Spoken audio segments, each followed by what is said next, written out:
Do you want to tell the good people your name? I'd appreciate it. Sure. Gil Rodrigues. Gil, I grew up in Belmont. Excellent. That was my next question. 48 Colby Street. You must have seen the other interview.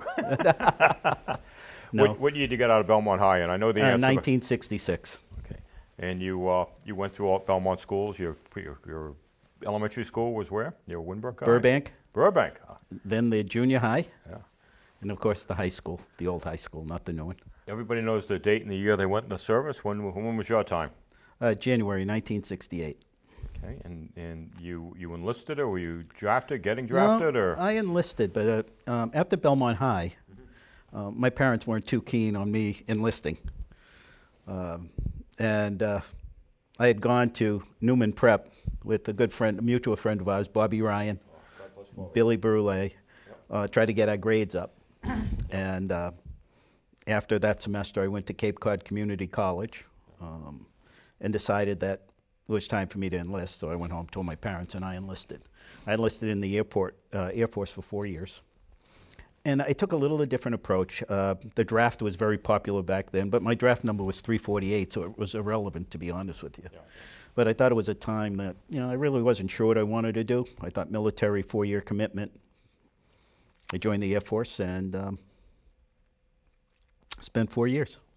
Did you go down to Waltham to enlist at the common down there? I did. It was Waltham Center, if I recall. Center, and there were five little wooden places. They were all next to each other. But did you enlist first and tell your parents, or did you? I told them first. Okay. And I told them the Air Force, and I told them why. In my mind, I thought that if I'm going to commit 4 years, try to learn something that I could use when I get out. And so I looked at jet engines, air conditioning systems, and fuel systems, thinking that Logan would be an opportunity after 4 years with that skill set. Yeah. Oddly enough, I didn't do any of that in the 4 years. Did you report where? Did you fly somewhere, or what did you do? No, I was in Boston. Okay, yeah. And we went for physicals and things, and that, and then I got through that fine. Yeah. And then I got my assignment to Lackland, Texas, for basic training. And after, I believe it was probably 4 weeks of basic training, I was shipped to Lowry Air Force Base. Which a funny story, what though. What state's that in? That's in Colorado. Oh, yeah. As you know, Lackland's in Texas. And so while you're at training, they send you to these, if you'd like, seminars or introduction into various, professional fields, AFCs they call them. And I got what some guy was talking about, the Cape Kennedy and the aerospace, interballistic missiles. And we're like, our eyes as kids at our age are up like this, and we're all thinking, oh, this is a great opportunity. Yeah. So we all sign up. I get my papers that I'm going to Lowry Air Force Base for training, and I'm a weapons mechanic, 4.6. I go, that's kind of interesting. So we get to Lowry, and we had an instructor there, Mickey Finn, and he explained our AFC. So we spent the next 6 weeks learning how to load nuclear weapons on B-52s and how to load conventional weapons on B-52s and how to arm them and prepare them for detonation. Yeah. After that, 7 of us, we called ourselves the Magnificent Seven, got our papers right over to Asia. So I said, what happened to my leave in 30 days? Oh, you don't get that. They did give us 5 days to go home, so I came back to Belmont and then reported to Travis Air Force Base in California, the 7 of us. Right over to Thailand. We got processed in Bangkok. Okay. And then down to Utapao, the Air Force Base, where I spent the next year pretty much loading bombs on B-52s. They had a couple of small fighter jets, but primarily B-52s, and we loaded bombs 12 hours a day, 2 shifts, morning. You did 12 on, 12 off, 12 on, 12 off, 1 day off in between. Yeah. And it was amazing, the ordnance that was loaded on a daily basis, to see those B-52s take off and these sorties and then come back empty, and then just load them back up again.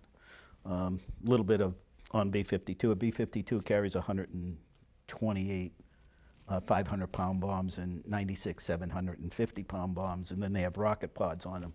And it was just day in, day out. I mean, I just couldn't figure out where they would drop it. But you may have heard the term arc light missions. Arc light, yeah.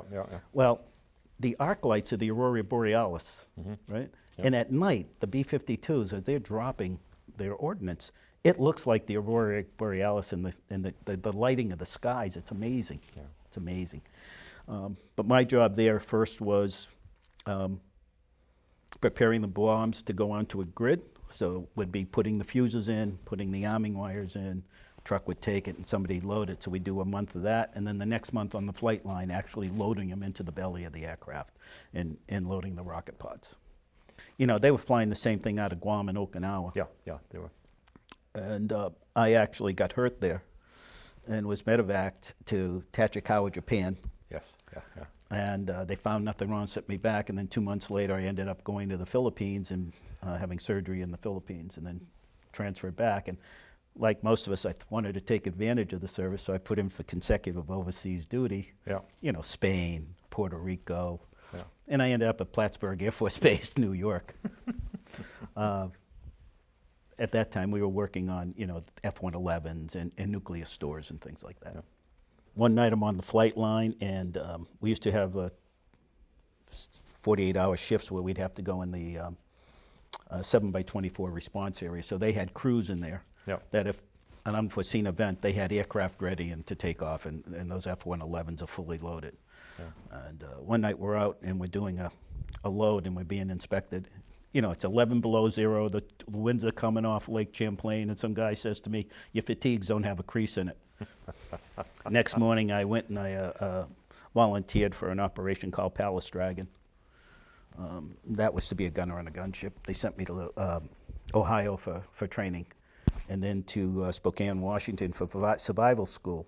But the injury that I had occurred and had operated on prevented me from pursuing that, so I sent me back to Plattsburgh, and then I went back to Thailand 2 more times over the 4 years on TDY, so probably about 24 months into Thailand, loading, as I say, weapons on B-52s. The gunship, was it going to be like a C-130, or what was it? It was a gonna be? C-130. C-130, yeah. Where the pilot fires the guns, and my job was to load the ammo into the actual guns. And Yeah. if they got trigger happy, pull circuit breakers, because they're air cooled, Yeah, and I they think- fire I think 7. Kodak made those. I think they made the, 8,000 rounds a minute. right, yeah. It's Yeah, just, unbelievable. yeah, like a bullet every square inch, I think it was, or something. But when I went into the service and volunteered, guys like John Serini and Sure, I know John, yeah, and yeah. Bobby Ryan had already enlisted. Of course, Teddy. We all love and dear.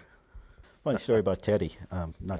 So while I was at Newman Prep, I bumped into a kid from the North End, Mikey Vanulli, and he says, "You look like you play football." I said, "I do." He says, "I play for the Charlestown Tawnies. You want to play football?" So I said, "Okay." And I ended up practicing with the Townies. So we're playing, and Teddy comes home one day, and I said, "Teddy, you want to come for a game?" So Teddy comes in, and he looks like the Hulk. These guys like Buckley, the coach. "Hey, look, your friend's here, your friend's here." They love that guy. He played a couple of games with us, and then he went back to Nam. Yeah, yeah. Good guy. And then Serini, his mother found out about his injury because she was on the front page of the the Belmont Herald, with his arm in a sling. That he had, His arm was- yeah, he yeah, caught yeah. the shrapnel to the tricep area. Oh, I wouldn't trade my friends in that. I grew up in this town. Yeah. We still try to keep together. I mean, you were at our class reunion, Yep. 50th reunion. What did we have, Bill? Over 200 people. 210. 210 people. Yeah, good time. We broke Yeah. the thing. Yeah. So when you get out, what did you do when you get out? What was it? Well, I finished at Plattsburgh Air Force Base. While I was up there, I went back to Cape Cod Community College, took full advantage of the GI Bill. Spent 2 years there. I actually met my wife at the college, but then I went to Suffolk University nights and started working at Massport, doing the stevedores payroll, and then parlayed that into working at a small company called Prime Computer. Doing their payables and receivables, and then ended up in sales, and I've been in software and hardware sales ever since. My only regret was I wish I'd gone to a 4-year school right out of the service instead of doing the 2 and taking the break. It's easy how you can. Would have met your wife, Gil. Well, yeah, but it's easy to justify things, like you could justify when you went in the service. You could justify, I'll go to 2 years, take a break, right? Yeah. But the only thing I wish I had done was a 4-year commitment and gone through the 4 years, and instead of doing Suffolk at nights, and then my career took off and I didn't really finish. I think about 9 credits short. Yeah. That was the only regret. I enjoyed every minute of my time in the military, made some great friends. If I had to do it over, I'd do it exactly the same way. Yeah, I try to stay active. I'm getting active in my new community in Methuen. Yep. I was active in Reading. Yep. I try to stay active and give back to the community when I can. I applaud you for your work at the Veterans Hospital. As you know how I feel about that. I get more out of it than I give, that's for sure. Yeah.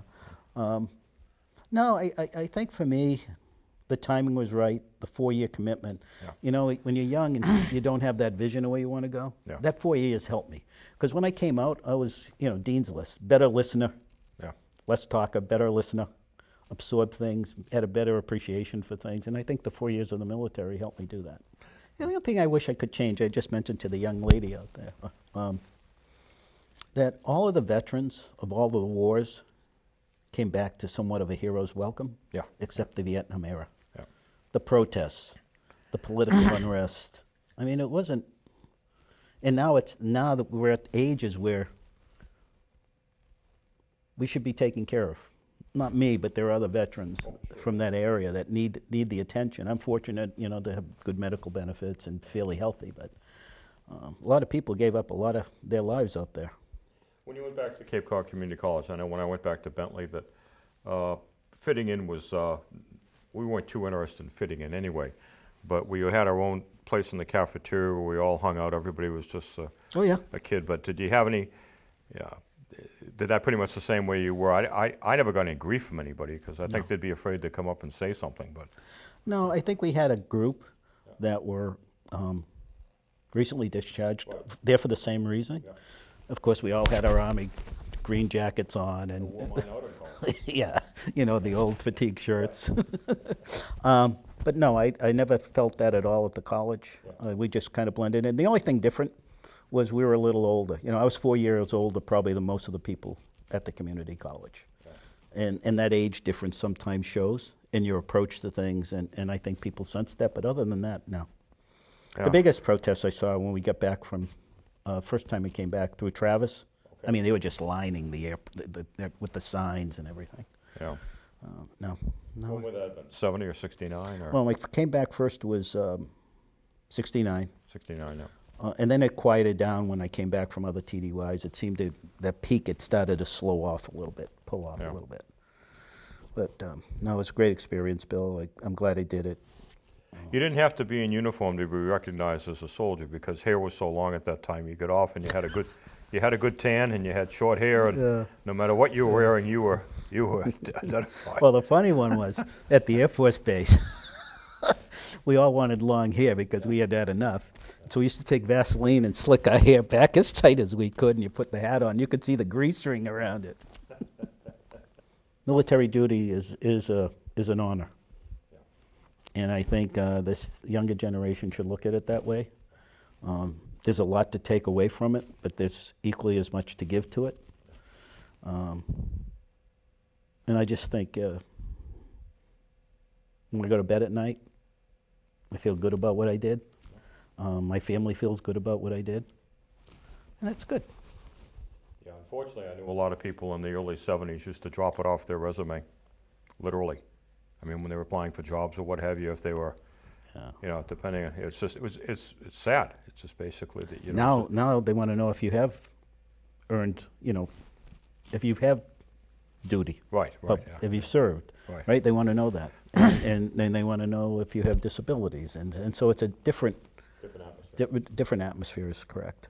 But I think a lot of that is a result of the sustainment of Iraq and Iran and all of this just built up to where people now have appreciation for the sacrifices men and women make when they serve. Now they broadcast war. Yeah, they broadcast. Right? Remember you used to have the death counts every day? Yeah. How many killed? Yeah. And the Vietnam Memorial, every time I go there, it's like dead silence. You walk down, it's just name after, no rank, no serial number, no ethnic background, just name after name after name. Very, very emotional monument. Thank you for your service. Thank you, Bill.